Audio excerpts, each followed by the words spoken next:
কিন্তু ইবাদত করতো মূর্তির, চাইতো কার কাছে? মূর্তির কাছে, লাত উজ্জার কাছে, মানাতের কাছে। বুঝে আসছে কথা ভাই? হ্যাঁ। এই জন্য যেমন আল্লাহ রব্বুল আলামিন বলেন, যদি তুমি তাদেরকে বলে দাও, যদি তুমি তাদেরকে জিজ্ঞাসা করো, ওয়ালা ইন সাআলতাহুম মান নাযালা মিনাস সামাই মাআ, যদি তুমি তাদেরকে জিজ্ঞাসা করো যে আসমান থেকে বৃষ্টি বর্ষণ করে এবং ফাহিয়া বিহিল আরদ, যে বৃষ্টি বর্ষণের মাধ্যমে জমিনটা সুন্দর জীবিত হয়ে যায়, তখন তারা বলে লা ইয়াকুলুনাল্লাহ, এটা তো করে আল্লাহ। কিন্তু যদিও বা বলে মুখে আল্লাহ, কিন্তু প্রার্থনা করে, রিজিকের প্রার্থনা করে, তারপরে বৃষ্টির জন্য প্রার্থনা করে ওই কাবা ঘরের ভিতরে যে মূর্তিগুলো ছিল সেই মূর্তির কাছে গিয়ে। নাউজুবিল্লাহ। এটা হলো আল্লাহ তাআলার কিসের সাথে? ইবাদতের মধ্যে শরীক করা।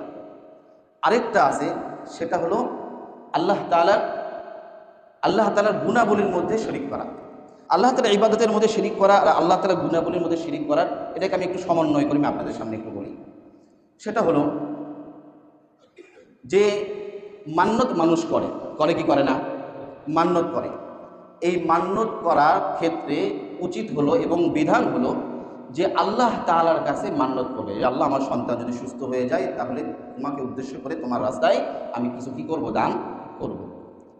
এই মান্নাত যে সকল মানুষ করে, এই সকল মানুষ হলো যে সকল খাবার বা যে সকল টাকা পয়সা দেয় বা দান করে, এটা সম্পূর্ণ হক হলো গরিবের, সম্পূর্ণ হক কার? গরিবের। কিন্তু অনেক সময় দেখা যায় যে এই মান্যত করার ক্ষেত্রে অনেক মানুষ আল্লাহ তাআলাকে উদ্দেশ্য করে না করে খাজা বাবার নামে মান্যত করে। ভাই জানেন তো নাকি? খাজা বাবার নামে কি করে? মান্যত করে যে খাজা বাবার দরগাহে দিব কিছু, খাজা বাবার জন্য উৎসর্গ করলাম, একটা খাসি দিলাম, একটা মুরগি দিলাম, কিছু ডিম দিলাম। রাজশাহী একসময় একটু সফরে গিয়েছিলাম, মাজারের নামটা ভুলে গেছি। ওখানে মানে কোথায় মুরগি দেওয়া লাগে, কোথায় ছাগল দেওয়া লাগে, কোথায় ডিম দেওয়া লাগে, কোথায় চাল দেওয়া লাগে, ভিন্ন ভিন্ন জায়গা সেক্টর ভিন্ন করা আছে। বুঝে আসছে ভাই? এটা হলো খাজা বাবার নামে কি করতেছে? মান্যত করতেছে। সন্তান দেওয়ার মালিককে? সন্তান দেওয়ার মালিককে? এখন খাজা বাবার কাছে যে বলতেছে আমাকে সন্তান দেন, তাহলে কি হইল? আল্লাহ তাআলার সাথে কি করা হলো? শরীক করা। আমার রাজনৈতিক সমস্যা বা আমার পারিবারিক সমস্যা, আমার অমুক জিনিসের সমস্যা, আপনি সমস্যা কি করে দেন? দূর করে দেন। তাহলে কি হলো? আল্লাহ তাআলার সাথে ইয়াকা না'বুদু, ইবাদত করতে হয় কার? ইবাদত করতে হয় কার? এবং সাহায্য চাইতে হয় কার কাছে? আল্লাহ তাআলার কাছে। এটা আমরা সূরাতুল ফাতিহার মধ্যে প্রত্যেক রাকাতে পাঠ করছি। ইয়াকা না'বুদু, আল্লাহ তাআলার কাছে, আল্লাহ তাআলার জন্য আমরা কি করি? ইবাদত করি। ওয়া ইয়াকা নাস্তাঈন, আল্লাহ তাআলার কাছে সাহায্য চাই। কিন্তু আমি সাহায্য দিয়ে আরেকজনের কাছে গিয়ে যদি চেয়ে থাকি, তাহলে এটা হবে আল্লাহ তাআলার সাথে ইবাদতের মধ্যে শরীক করা। আর দেখেন ম্যাক্সিমাম মানে যে সকল মাজারগুলো আছে, এই মাজারগুলোর মধ্যে যে সকল টাকা পয়সাগুলো আসে, অধিকাংশ টাকা পয়সাগুলো কিন্তু মান্যতের টাকা পয়সা। অধিকাংশ টাকা পয়সা কিসের? মান্যতের। এই মান্যতের টাকা পয়সাগুলো দেখা যাচ্ছে অনেক সময় অনেক ধনাঢ্য ব্যক্তিরাও নিজেরা নিজেদের কাজের জন্য খাটায়। এমনকি ওই মান্যতের টাকা দিয়ে যে মাজারের ব্যবসায়ী, যে ভণ্ড ওই জায়গায় প্রতারক বসে আছে, ওই ভণ্ড প্রতারক ওই মাজারের মান্যতের টাকা দিয়ে আলিশান গম্বুজ তৈরি করতেছে। এরকম মনে আপনারা দেখেন নাই? হ্যাঁ, অধিকাংশ টাকাই হলো মান্যতের টাকা। এই মান্যতের টাকা যেটা সম্পূর্ণ হলো গরিবের হক, এখানে কোনো ধরনের সুই পরিমাণ ঢোকানোর জায়গা নাই। যেটা শুধুমাত্র গরিবের হক, গরিবকে এটার প্রাপ্য বুঝিয়ে দেওয়া লাগবে। গরিব যদি কোনো মানুষ যদি অসহায় হয়ে পড়ে, তাহলে তার চিকিৎসার ব্যবস্থা করতে হবে। যদি কোনো মানুষ খাবার দাবারের যদি একদম খাবার দাবারের ক্ষেত্রে যদি অসহায় হয়ে পড়ে, তাহলে তার খাবার দাবারের ইন্তজাম করতে হবে। অধিকাংশ টাকা মান্যতের, এই জন্য মান্যতের টাকা যারা হকদার তাদেরকে বুঝিয়ে দিতে হবে। আর সবচাইতে বেশি ভালো হয় যে এই মাজারগুলো থেকে দান বাক্সগুলো সরায় দেওয়া। আর সবচাইতে বেশি গুরুত্বপূর্ণ যেটা, সেটা হলো মাজারের কাছে যে মানুষ যেটা চায় এটা সরাসরি আল্লাহ তাআলার সাথে শিরিক করে। এই জন্য মাজারে কেউ যদি জিয়ারত করতে চায়, জিয়ারত করতে পারবে। সে যদি একজন বড় আউলিয়া, বড় কোনো আল্লাহর ওলি যদি শুয়ে থাকে, তার জন্য সে সূরাতুল ফাতিহা পাঠ করল, তার জন্য সে সূরাতুল ইখলাস পাঠ করলো, আয়াতুল কুরসি পাঠ করলো, এগুলো পাঠ করে সে ইসালে সব করে দিল। কিন্তু মাজারে গিয়ে, মাজার যে ভণ্ড প্রতারক বসে আছে, ওর কাছে কোনো কিছু চাওয়া, বা মাজার যে শুয়ে আছে, কবরে শুয়ে আছে, যার মাজারের উপর কুকুর এসে পেশাব করে দিলেও সরানোর ক্ষমতা নাই, ওর কাছে এসে চাচ্ছে। ক্ষমতা আছে? ক্ষমতা আছে ভাই? মাজার বলার কোনো ক্ষমতা নেই। ক্ষমতা কার? আল্লাহ। আরেকটা হলো সিফাত। সিফাতের ক্ষেত্রে, গুণাবলীর ক্ষেত্রে কি করা? শরীক করা। আল্লাহ রাব্বুল আলামিনের একটা সিফত হলো আলিমুল গায়ব। আলিমুল গায়ব, অদৃশ্যের খবর রাখনেওয়ালা।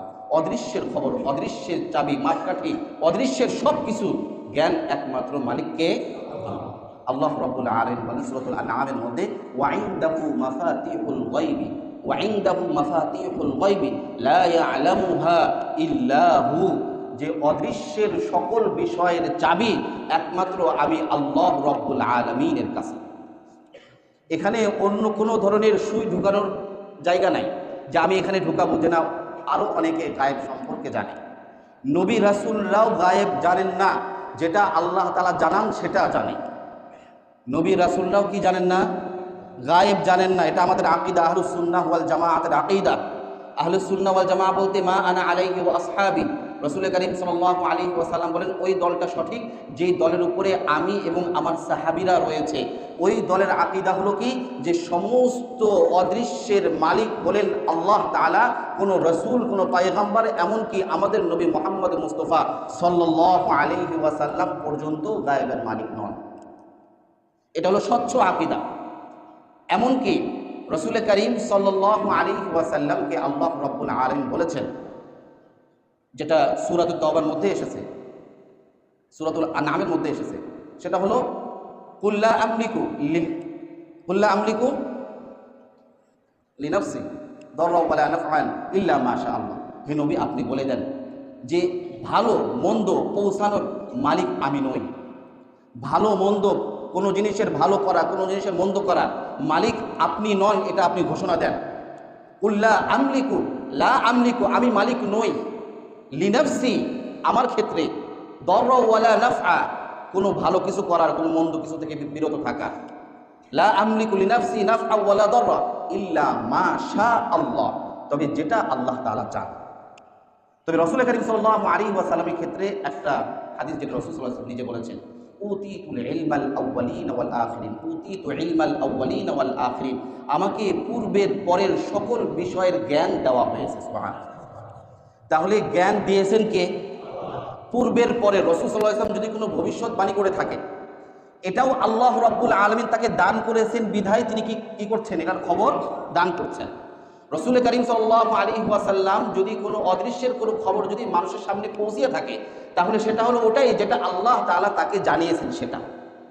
কিন্তু রাসূল করিম সাল্লাল্লাহু আলাইহি ওয়াসাল্লাম গায়েব জানেন না, এই কথার অর্থ আবার এটা না যে আল্লাহ তাআলা জানালেও সে বলতে পারে না, এটা না। বুঝে আসছে কথা? এই জন্য রাসূল করিম সাল্লাল্লাহু আলাইহি ওয়াসাল্লাম বলেছেন, উতীতু ইলমাল আউয়ালিন ওয়াল আখিরিন, পূর্বের পরের সকল বিষয়ের জ্ঞান আমাকে দেওয়া হয়েছে।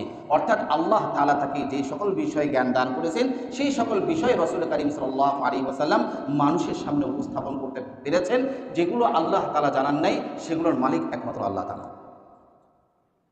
নাফআন ইল্লা মা শা আল্লাহ। হে নবী, আপনি বলে দেন যে ভালো মন্দ পৌঁছানোর মালিক আমি নই। ভালো মন্দ, কোনো জিনিসের ভালো করা, কোনো জিনিসের মন্দ করা মালিক আপনি নন, এটা আপনি ঘোষণা দেন। কুল্লা আমলিকু লা আমলিকু, আমি মালিক নই। লিনাফসি, আমার ক্ষেত্রে। দররা ওয়ালা নাফআ, কোনো ভালো কিছু করার, কোনো মন্দ কিছু থেকে বিরত থাকা। লা আমলিকু লিনাফসি নাফআ ওয়ালা দররা ইল্লা মা শা আল্লাহ, তবে যেটা আল্লাহ তাআলা চান। তবে রাসূল করিম সাল্লাল্লাহু আলাইহি ওয়াসাল্লামের ক্ষেত্রে একটা হাদিস, যেটা রাসূল সাল্লাল্লাহু আলাইহি ওয়াসাল্লাম নিজে বলেছেন, উতীতুল ইলমাল আউয়ালিন ওয়াল আখিরিন, উতীতু ইলমাল আউয়ালিন ওয়াল আখিরিন, আমাকে পূর্বের পরের সকল বিষয়ের জ্ঞান দেওয়া হয়েছে। সুবহানাল্লাহ। তাহলে জ্ঞান দিয়েছেন কে? পূর্বের পরে। রাসূল সাল্লাল্লাহু আলাইহি ওয়াসাল্লাম যদি কোনো ভবিষ্যৎবাণী করে থাকে, এটাও আল্লাহ রাব্বুল আলামিন তাকে দান করেছেন বিধায় তিনি কি করছেন? এটার খবর দান করছেন। রাসূল করিম সাল্লাল্লাহু আলাইহি ওয়াসাল্লাম যদি কোনো অদৃশ্যের কোনো খবর যদি মানুষের সামনে পৌঁছিয়ে থাকে, তাহলে সেটা হলো ওটাই যেটা আল্লাহ তাআলা তাকে জানিয়েছেন সেটা।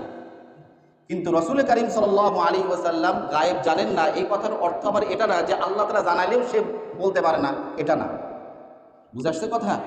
এই জন্য রাসূল কারীম সাল্লাল্লাহু আলাইহি ওয়াসাল্লাম বলেছেন, উতিতু ইলমাল আউয়ালিন ওয়াল আখিরিন, পূর্বের পরের সকল বিষয়ের জ্ঞান আমাকে দেওয়া হয়েছে। অর্থাৎ আল্লাহ তাআলা তাকে যে সকল বিষয়ে জ্ঞান দান করেছেন, সেই সকল বিষয়ে রাসূল কারীম সাল্লাল্লাহু আলাইহি ওয়াসাল্লাম মানুষের সামনে উপস্থাপন করতে পেরেছেন। যেগুলো আল্লাহ তাআলা জানান নাই, সেগুলোর মালিক একমাত্র আল্লাহ তাআলা। এই জন্য এই কথা কিসের জন্য বললাম? বলার কারণ হলো যে অনেক মানুষ রাসূল কারীম সাল্লাল্লাহু আলাইহি ওয়াসাল্লামকে গায়েবের অধিকারী হিসাবে সাব্যস্ত করে। গায়েব জানেন এই কথা অনেক জায়গায় এখনও যায় দেখবেন, অনেক মসজিদের মধ্যে গায়েব জেনে অনেকে ইবাদত করতেছে। রাসূল কারীম সাল্লাল্লাহু আলাইহি ওয়াসাল্লামকে গায়েব জেনে কি ইবাদত করতেছে? যে রাসূল কারীম সাল্লাল্লাহু আলাইহি ওয়াসাল্লামের নামে